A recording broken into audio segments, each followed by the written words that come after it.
বৌমা, হ্যাঁ, সময় থাকতে থাকতে নিজের সব স্বপ্নগুলোকে পূরণ করে নাও, না হলে কিন্তু হাত থেকে সময় পেরিয়ে যাবে। কেন এমনি বলছেন? কেন? এই শাড়িটা যেটা দেখছো, এইটা 1 বছর আমি তোমার শ্বশুরমশাইয়ের সাথে গিয়ে খুব আনন্দ করে এই শাড়িটাকে আমি কিনেছিলাম। এইটা আমার স্বপ্নের শাড়ি বলতে পারো।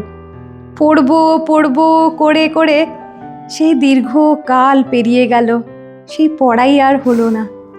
আর এখন এই শাড়িটা রেখে আমি আর কি করব? বয়সটাও তো হচ্ছে। এখন এই শাড়িটা বরং তুমি রাখো, এমনি যা ভারী বাবা, আমি আর পরতে পারবো না। মা, এই শাড়িটা এখন আমি তোমাকে উপহার করলাম। এ নাও মা, আমাকে নাও। দাও। ওয়াও, কি সুন্দর শাড়িটা মা। হ্যাঁ, এইটা বৌদির থেকে বেশি আমাকেই মানাবে, বুঝলে? কি আবার তোমার হিংসে হচ্ছে না তো? কি করব মা, জানোই তো কেমন। আরে কোনো ব্যাপার না মা, ঠিক আছে, তাতে কি হয়েছে, দিদি তো নিয়েছে, তাতে কি। ছাড়ো, শাশুড়ির ব্যাপারে তোমাকে কি বলবো বলো? মানে কোন কপাল করে আমি এমন একটা শাশুড়ি পেয়েছি, আমাকে এত ভালোবাসে এত ভালোবাসে। মা, তোমাকে কি বলবো, মানে তোমার থেকেও বেশি ভালো আমার শাশুড়ি। আর কি বলবো তোমাকে। কি মা, কিছু খোঁজ রাখছো নিজের বৌমার ব্যাপারে? হ্যাঁ, সারাদিন তো ফোনেতে টুকটুক টুকটুক টুকটুক করে নিজের মায়ের সাথে গল্প করে যায়। হ্যাঁ, আর শুধু তোমার ব্যাপারে চুগলি আর চুগলি করে যায়, আমি এক্ষুনি শুনে এসেছি।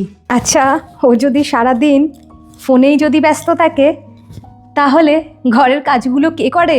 তোমাকে টাইমে টাইমে খাবারগুলো কে বানিয়ে দেয়? তোমার কাপড়গুলো ইস্ত্রি কে করে?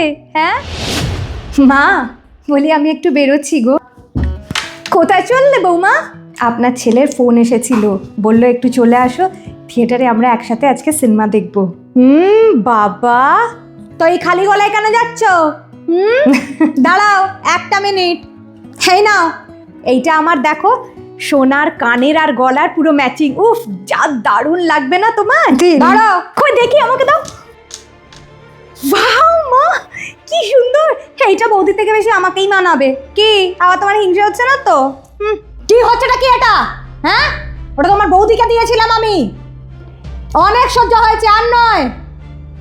তোমাকে একটা জিনিস আমি বলে রাখি, শুনে নাও। এরপর থেকে বৌমাকে আমি যা যা দেব, ওর পর তুমি যদি কোনো জিনিসে হাত দাও, আমার থেকে খারাপ কেউ হবে না। আর এমন জিনিসটা করো না যে আমার অবর্তমানে তুমি এই বাড়িতে আর আসতে পারবে না, ঠিক আছে? ওইভাবে নিজের দাদা বৌদির সাথে সম্পর্কটা রেখো।